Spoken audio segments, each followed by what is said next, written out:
at Ezekiel 49.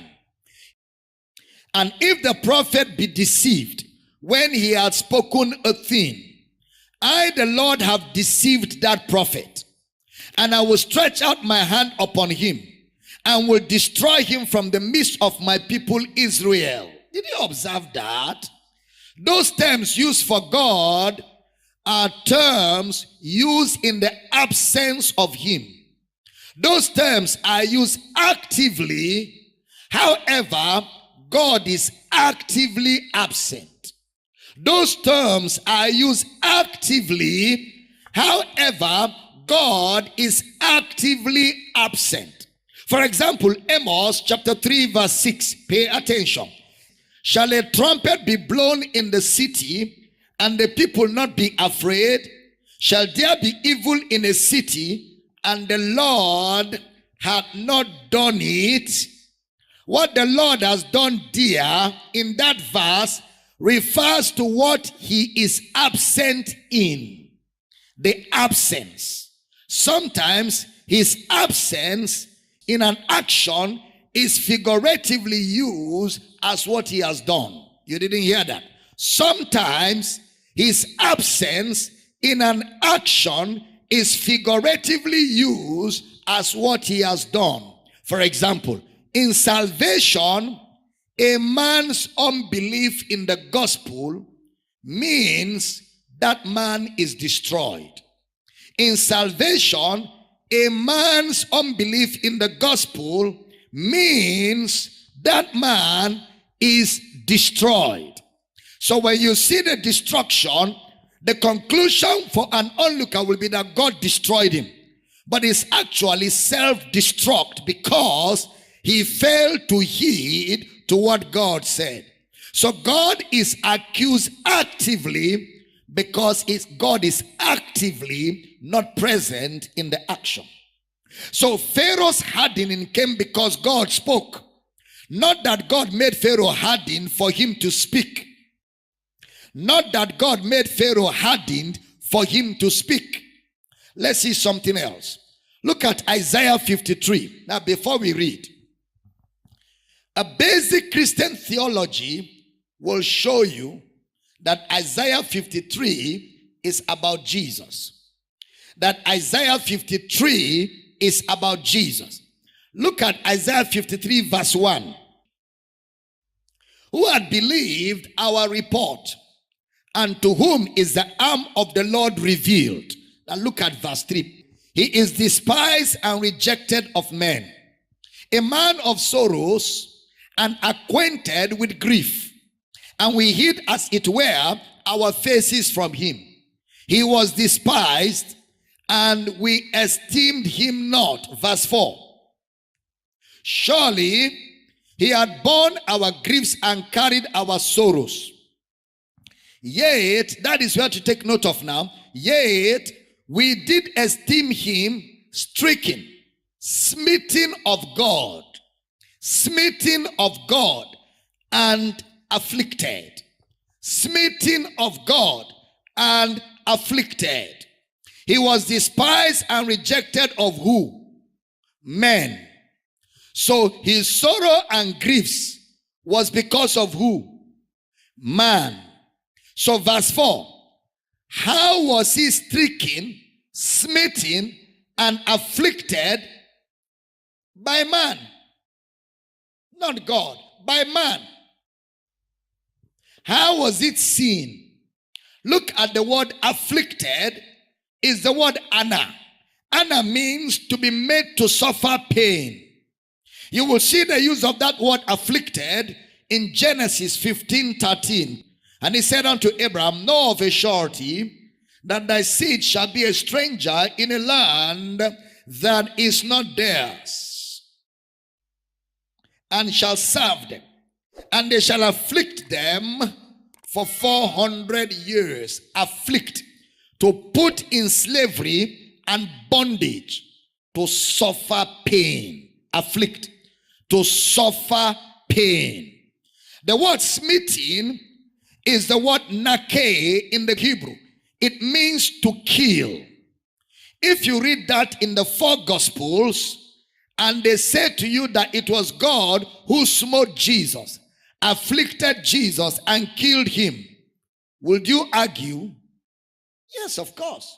You will argue. Because if you were looking at the four Gospels, you know that in the four Gospels, clearly, you have the facts that the killing, the afflicting of Jesus was done by men.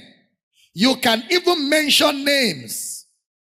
So why then will the prophet Isaiah say it was God? Look at that Isaiah 53 verse 10. Please pay attention. Yet it pleased the Lord to bruise him.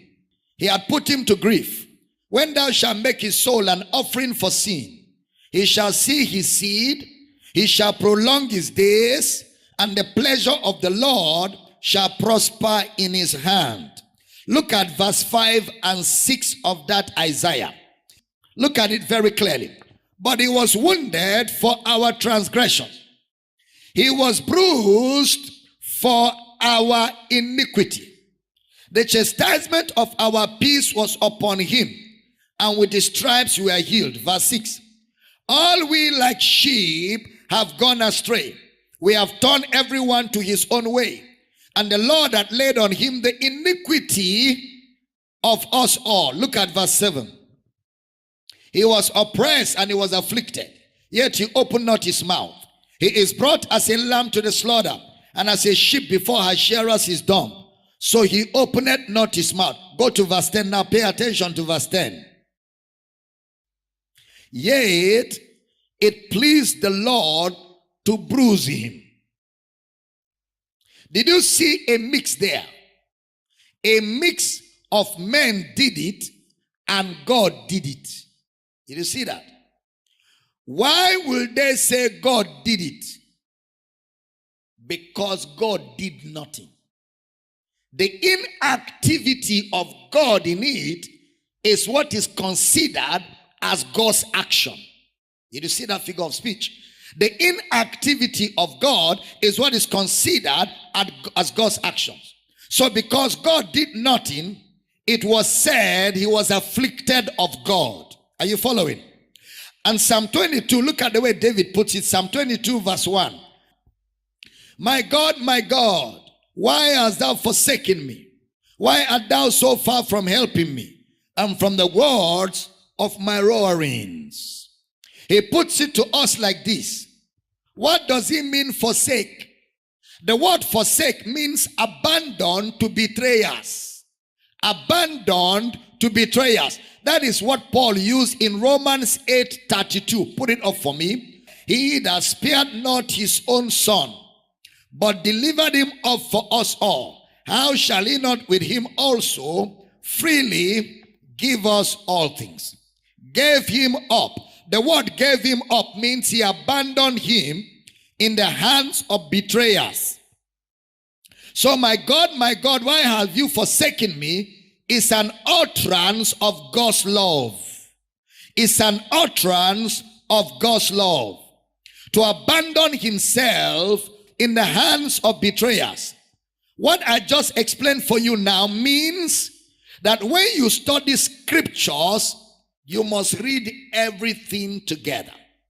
Many times, a non-actor is mentioned as an actor because of his inactivity. Is part of what is being said. God not doing anything concerning Jesus' killers and betrayers is an action in itself. God not doing anything concerning Jesus' killers and betrayers is an action in itself. God not revenging is an action in itself. God not giving evil for evil is an action in itself. However, that inaction is written in the Old Testament as an action of God. That inaction is written in the Old Testament as an action in itself. Where God is not received by Pharaoh, Moses said, the Lord hardened his heart. Did you get that? Where God is not received The gospel is preached to Pharaoh. Pharaoh rejects the gospel of his own choice. The Old Testament now concludes that God hardened his heart. You know why? Because if the gospel was not preached to Pharaoh, there will never be an issue of hardening of heart. So the inactivity of God in Pharaoh's choice and the activity of God in bringing the message to Pharaoh put together is summarized as God hardening Pharaoh's heart. Again, that is language. That is language. Don't forget, I told you, the Bible is not a heavenly book. The Bible is a piece of literature. And all the rules of literature were applied in the writing of the Bible. A lot of figures of speech that has to be carefully looked into when the book is intentionally read together. The inactivity of God in the Old Testament was referred to as God's action. So, in Job's case, Job mentioned God as active when God was inactive. Inactive in the sense of, we have seen that God's power does not impose. We have seen that God's power is persuasive. We have seen that God's power is loving and kind. Yeah? God never forces anybody. God never imposes anything on anybody. From Genesis, where God made a man called Adam, God did not stop Adam from sinning. God saw Adam. Adam made the choice. Adam made the decision to sin. God knew when all that was happening. God saw when Adam was committing the act. God never interrupted because he has given man the free will to choose. For God to interrupt means God has turned man to a robot. It means God is becoming a tyrant, compelling man to do what he wants by force. And that is not the way God functions.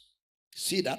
So the inactivity of God in Adam's situation, the Old Testament people will say, if they were going to write it, they will say it is God that hardened Adam's heart. See that inactivity. Now observe carefully. The greater injustice done to God's word on the earth is sin. That's the greatest injustice.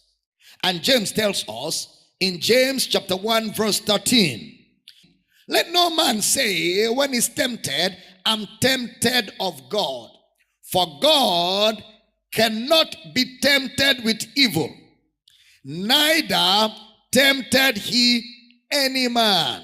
Next verse. But every man is tempted when he's drawn away of his own lusts and enticed. Next verse.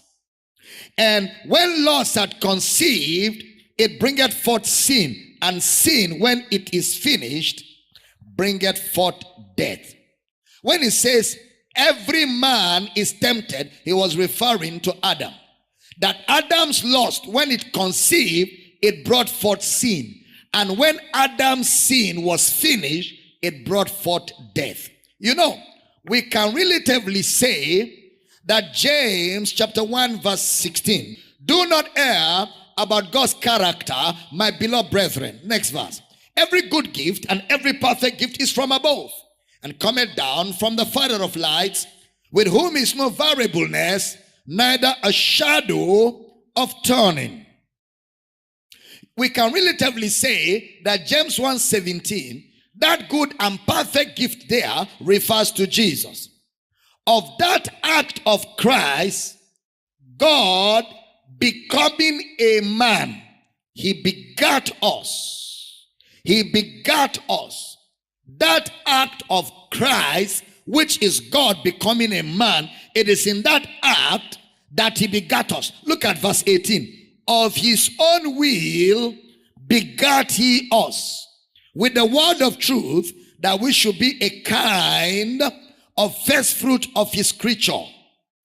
Of that act of Christ, God becoming a man, he begat us. So within your understanding of scripture, there must be the foundation called Christology. There must be the foundation called Christology. So God is absent in evil in Job's trial. Now, did Job mention God? Yes, he did. Which means the Old Testament equally records people's ignorance and presumptions. The Old Testament also records people's ignorance and presumptions. Look at the youngest friend of Job. Among Job's friends, the youngest among them, the youngest friend of Job, his name is Elihu, who got up to speak. See what he said. I love that guy. He rebuked the three friends of Job. Job 37:23. Touching the Almighty, Elihu is speaking. We cannot find him out. He is excellent in power and in judgment and in plenty of justice. He will not afflict. He will not afflict. That is Elihu speaking. Elihu said, God cannot afflict. What Elihu was saying is, God can never be behind Job's affliction. He cannot afflict. That's the conclusion of the only person that was right among Job's friends. He will not afflict. Look at verse 24. Men do therefore fear him. He respected not any that are wise of heart. The word fear there is men worship him. Men truly worship him. Why? Because he will not afflict. Because he will not afflict. But when your theology is covered by experiences, when your theology is covered by what people said, you're going to read your experiences into Job's story. You're going to read your experiences and use Job's trials to confirm and situate God where God never is.